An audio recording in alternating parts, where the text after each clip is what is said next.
Greetings everyone. Today I wanted to start off this vlog by dining at a place I don't normally come to, and that is the Carnation Cafe, which is actually kind of hard to get a reservation for. I started taking walk-ups around 11, so that's how I managed to get in. But besides showing you Carnation Cafe today, we're dining a little al fresco. So we're outside, because usually you go in there. It's really nice in there too. But today, Lightning Lane has shown up here in Disneyland, and I want to show you guys some of the queue lines and some of the wait times and all that stuff with the Lightning Lane infused into Disneyland. It's been a crazy day so far, but we're gonna get into it. But first, food. And for anybody who wants to look it up at home, here is the menu. I'm here for lunch, but they usually do a breakfast and they do a dinner. And I've enjoyed it. I've actually been here for breakfast way back in the day, and that should be maybe up in a card. I don't know if I remember to do it. Yeah, either way. But yeah, so there you go. A friend of mine told me to get the fried pickles while you're here, and I did not expect them to be in this shape, honestly. I thought they were gonna be kind of like the diced circles or whatever, or slices as it were, little cylinders. But yeah, it's kind of it's a warm plate too. I don't know if I've ever tried fried pickles. I think I've tried fried zucchini. So you're gonna try with me with this sauce of some sort. There we go.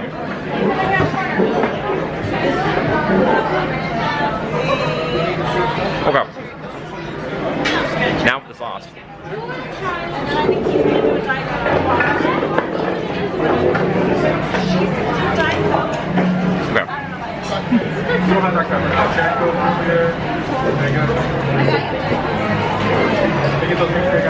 This is the best way to eat pickles, for me. I'm not a huge pickle guy. This is bad. See, deep fat fry it. I'll eat just about anything. That's probably not a good thing. I hope my doctor's not watching. This is the Carnation Cafe cheeseburger. It's finally here. All the pickles are gone, but I did keep the sauce. They told me to keep the sauce for the fries. Oh yeah, baby. Kind of a classic cheeseburger. It had a bunch of stuff on there. I got a bunch of stuff off of there. Ironically, one of those things was the pickles. What if I could put fried pickles on here? That's an idea. Anyway, I'm gonna try it out right now. Ooh, I love burgers. There's never a dignified way to do this, but I'm gonna try it.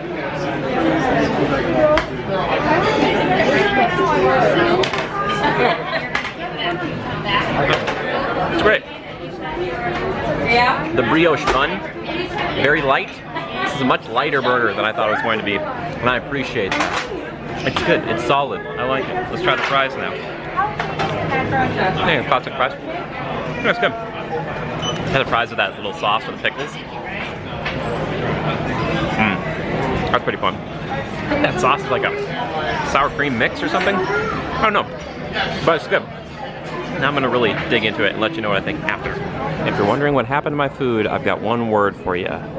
Decimated. Yep, all gone now, except for a couple fries here at the end. And also, I forgot to mention this, every table comes with a fresh carnation. Like, it's real. I'm touching it. I think it's real. Yeah, pretty sure it's real. Oh my gosh, now I'm questioning it myself. This is kind of the alfresco area I was talking about before. So right over here you can see we'll kind of pan over, and Main Street is right over there. It's kind of the outside area here. And it's really nice. It's well covered. Got a nice shade from the sun, lots of umbrellas and whatnot, which I appreciate. Yeah, this was another solid meal from the Carnation Cafe. Not surprising. The Carnation Cafe. Pretty solid, like I said, for lunch. Not surprising. I also really enjoyed for breakfast, if you can get in. Also, quick shout out to a lovely family who said hi to me. They were inquiring about what I was doing. They're like, oh, are you like a vlogger or something? So I was like, yeah, look at for critical reviews. You know, or just Jimmy, how you doing? But they were saying that they actually got a tip from another vlogger out there about the lobster nachos over at Disney's California Adventure. So yeah, it's just nice that people are like listening and thanking people. It's so nice. They were such a lovely family. So hi to you guys. Sorry I didn't get your names, but I hope you enjoyed the rest of your lunch at Carnation Cafe. Anyway, it's time to check out some of those Lightning Lane queue times and all the standby and all those types of things right now. Here we go. At the time of this recording, it's December 8th, 2021, and Lightning Lane. I'm sorry, I didn't hear that before. I guess every time I say those words together, we might hear sound. Anyway, so now I wanted to tell you guys exactly what it's like Lightning Lane. And it's been infused here in the park. So I wanted to start over here at It's a Small World. Now, It's a Small World actually has a 25-minute post-away time. Hi guys, how you doing? Hello, how are you? It's a 25-minute posted wait time, but if you take the Lightning Lane, you go right up over there and you go to where they split you off, because you can kind of see one line down here and one line over the bridge. So it's basically the wait of that line. Maybe 5 minutes, maybe for Lightning Lane on It's a Small World right now. Oh gosh, there's that noise again, oh my gosh. Anyway, let's go check out some other attractions while we're at it. Down over at Roger Rabbit's Cartoon Spin, it's a 35-minute standby wait. And remember, this is the most deceptive queue line in the entire park. It's a little trick that Walt learned from his buddy down over at Knott's Berry Farm. You can kind of hide the queue in there. It's a great queue line. But if you do want to take the Lightning Lane, oh my gosh, even Toontown's all up on it too. You actually just walk straight in and basically right on the ride. So there's basically no wait time if you have the you-know-what for Roger Rabbit's Cartoon Spin. Pretty interesting. So over here at the Matterhorn bobsleds is a posted wait time of 30 minutes, 30. But as you can see over here, there's a Lightning Lane line, which actually was the old single rider line. So it just basically goes down here, goes over there, and you basically wait kind of like the single riders, kind of, sort of. It looks like they still have their own pass though, because like as you can see here, it goes down and it doesn't, usually used to go over there, but now it comes back over here and has its own spot. So that's gonna be faster than a single rider, and they'll probably put you into the normal queue, it looks like. But if you still wanna do single rider, I found out you just have to go back down around there and they'll start right over here. And then you walk in right here, boop, wait here, and they'll tell you which way you wanna go, Fantasyland or Tomorrowland, and they'll guide you. So yeah, again, kind of another not fully walk-on situation because you're gonna still have to wait in these kind of like final queue portions, but still a heck of a lot faster than 30 minutes. Now I'm over here at Space Mountain in Tomorrowland. The approximate wait time right now is 45 minutes in the standby queue. However, if you have a Lightning Lane, it's like the old Fast Pass queue. One of the nice cast members was telling me it basically goes in that other line they used to have over there, so you still have about 10-minute wait because it's gonna meet up at the kind of spot where they intersect and you have to go into the interior, if you guys know what I'm talking about, like in the regular line up there. So, a 10-minute wait for Space Mountain. Again, that's not too bad, especially if you have a group. Also, I should probably explain, some people are probably like, what do you mean Lightning Lane? I keep forgetting, I can't say it. Right now, if you want to buy that, it's kind of an umbrella pass for $20 per person per day, pretty sure, for a bunch of different attractions here. It's kind of like the old Disneyland Max Pass system they used to have. So if you're familiar with that, that was $10 a day along with photos, and I believe this is now $20 a day along with photos for a bunch of different attractions, not including Rise of the Resistance, or over at California Adventure, Radiator Springs Racers, or Web Slingers. Those are individual Lightning Lane passes, and those will vary on prices depending if it's like peak capacity or things like that. It'll change a little bit, so it can vary a lot. So just keep that in mind, and those are individual purchases per person, and you can only do them once. So you can't just keep going on Rise again and again and again if you want. You know, that'd be a lot anyway. But there's now a standby queue for Rise, so keep that in mind as well. But anyway, we're on one mountain. We've already done Matterhorn. I think we should go check some of the other attractions, including the other mountains. Little side note, they were actually filming the Christmas Day Parade on this day in Disneyland. So, if you're watching at home, and you look right over here near the castle, kind of over by the blue churro stand right over there, if you look right over here, you might just see someone you know. Spoiler alert, it's me. I'm that person. I'm the guy. Yeah. They have hosts over there that were doing a good job. I was thinking, I could do that job. It'd be great. I'd love to do it. You know, I already have my co-host picked out. It'd be Chris Provost from Provost Park Pass. We'll just be bouncing off each other. The problem is we'd probably get cut off because Chris would be using too many puns and they would just cut the feed, or they would just edit it all out. They'd have to work around it. Chris, I hope you're watching this. I love you, buddy. Now I'm over here at Big Thunder Mountain Railroad. Post wait time is 30 minutes, that's 30. I like to say that just because, in case somebody thinks it's 13, that's only usually for Haunted Mansion. Anyway, Big Thunder Mountain Railroad, 30 minutes, but I was told that the Lightning Lane, okay, it's only about a 5-minute wait, so you can see there's kind of a separate entrance over there, and again, they kind of go to that converging point, kind of a similar thing we're seeing here throughout Disneyland. So for people who are familiar with the old Max Pass or Fast Pass system, the old fast pass line. So they just kind of go straight down and then go to the convergence point, and then there's the two kind of trails up the stairs. So yeah, only a couple minute wait for Big Thunder Mountain Railroad. That is not bad. Over here at Haunted Mansion Holiday, post wait time of 60 minutes. And they were just telling me that the Lightning Lane, sorry, I'm so sorry everybody. It's actually basically just a walk on. You just go right over here, walk right up, and you are in, more or less. Now you will still be susceptible to the inner queue, as it were, in the portrait gallery. So remember, there's going to be a little bit of that as well. But that's part of the experience, right? There you go. Haunted Mansion Holiday walk on though.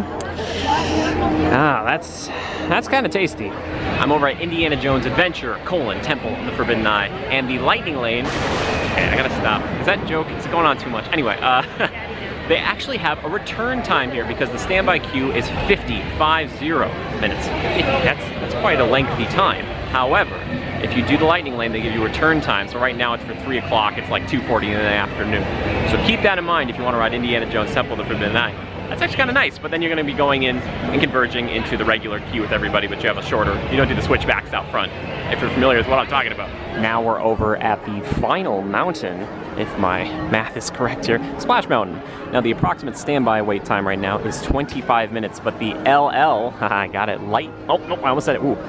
That other lane, you know the one, it's basically no wait, she said. I was told that they kind of converge back over here, like, again, as you can remember, for people coming from Disneyland, but basically there are two lines that kind of head up over here, up the stairs, they go down a ways, and then they finally converge towards the end. So basically a walk on for the Lightning Lane. Oh, there it is, okay. But about 25 minutes for standby. Walking out of Critter Country and into Star Wars Galaxy's Edge, or Batuu, and this is the Rise of the Resistance switchback for the standby.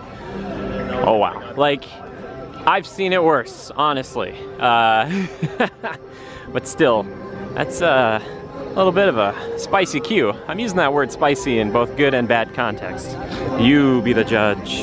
Update, I'm over at Star Wars Rise of the Resistance, and like the old Fast Passes, I forgot to mention this before, you have to kind of book experiences, so it's not like you just have it and you can just walk up, but you kind of book them, and then you, I believe, only get one at a time, and you can only make them once you're in the park. No making them ahead of time like you used to. Anyway, it was $20 per person, per ride, which you can only do it once, but they stopped selling them apparently. But yeah, there was basically no wait if you purchased them earlier today and then came back and wanted to use it now at about 3:15 in the afternoon.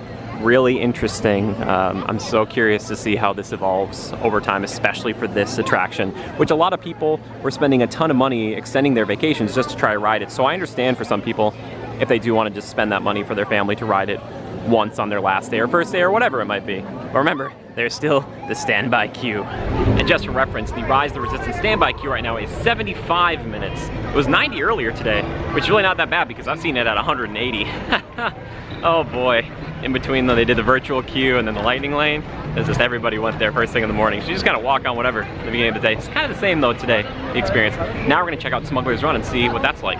We've made it over to Smuggler's Run with the standby wait time of 30 minutes, 3-0. They have a single rider over here, but, you know, you'll probably be an engineer, and you will be at the mercy of brand new pilots. Maybe brand new pilots, we'll see. I've had a good time, though, sometimes hopping on with some people I've never met before. But anyway, the Lightning Lane, gosh, Batuu's even got it, is basically a walk-on, they've told me.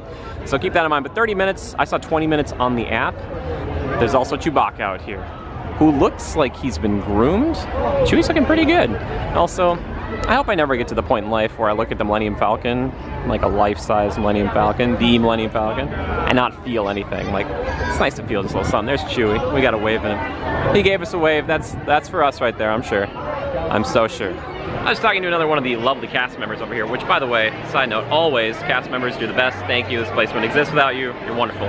But in Fantasyland, they don't have any Lightning Lane. Oh. Lightning Lane. They don't have any Lightning Lane over here. So if you want to ride Snow White's Enchanted Wish or Mr. Toad's Wild Ride, you have to wait in the standby queue. However, I would guess one day soon, and Peter Pan over here, well, I just think there would be people who would be willing to pay at least Rise of the Resistance money to skip this line because it's 45 minutes usually, only switchbacks. And I know There's not too much that can be done about it. I have some ideas. If you guys want a full video on optimizing Peter Pan, let me know, because I just need like 1 or 2 people to say make that video, and I'll make it, all right? But yeah, so again, none of that Thunder Q in Fantasyland. Thunder Q sounds horrible. That's horrible. Once again, none of that Lightning Lane in Fantasyland. There you have it, everybody. Kind of a quick look at the first day that Lightning Lane is infused here in Disneyland. Man, that sound effect goes off every time you say it. It's kind of cool, but kind of startling at the same time. I know the question some of you might have is, what do I think of it? Here's what I think. I think you're all very intelligent people who are watching this thing. I would say this though, if you are a local, this is a little bit different than Max Pass. You know, it's double the price and it doesn't have every attraction on there, so it might not be as tantalizing. But if you're coming in from out of town, especially for the Rise of the Resistance stuff, which is, remember, by itself completely from all of this, and I didn't even get into Genie or Genie Plus and all that, because that's all part of this too. It's a lot, but I would try to factor that information in as well. It depends on how many days you're gonna be here. If you're gonna be here for, you know, 3 or 4 days, maybe you don't need it as desperately as you would if you're only gonna be here 1 day, maybe 2 days. And I didn't even look over at Disney's California Adventure, so keep all of that in mind as well. If you guys want a follow-up to this though, if you want to like more and see how it's kind of evolving, because this stuff is changing rapidly, and by the time this video goes out, who knows, maybe some of it's already changed. So I apologize. I try to give you the most factual information possible. But I appreciate you being here. Really appreciate everybody who's been commenting on the videos. That means so much to me, and we've been getting some likes on the videos. That's so great. And a huge thank you to our patrons who support this. That's so cool that anybody would want to pay money to support me, because it's me out here at Disneyland. Look at it. Look right there. This is a castle. She's beautiful. She really has grown on me. Really has. Oh my goodness. Anyway, until next time, just remember to adapt and overcome. Also, look, I'm repping today. I'm repping, like I showed that earlier, but we have merchandise if you're keen on that sort of thing. Okay, anyway, bye-bye.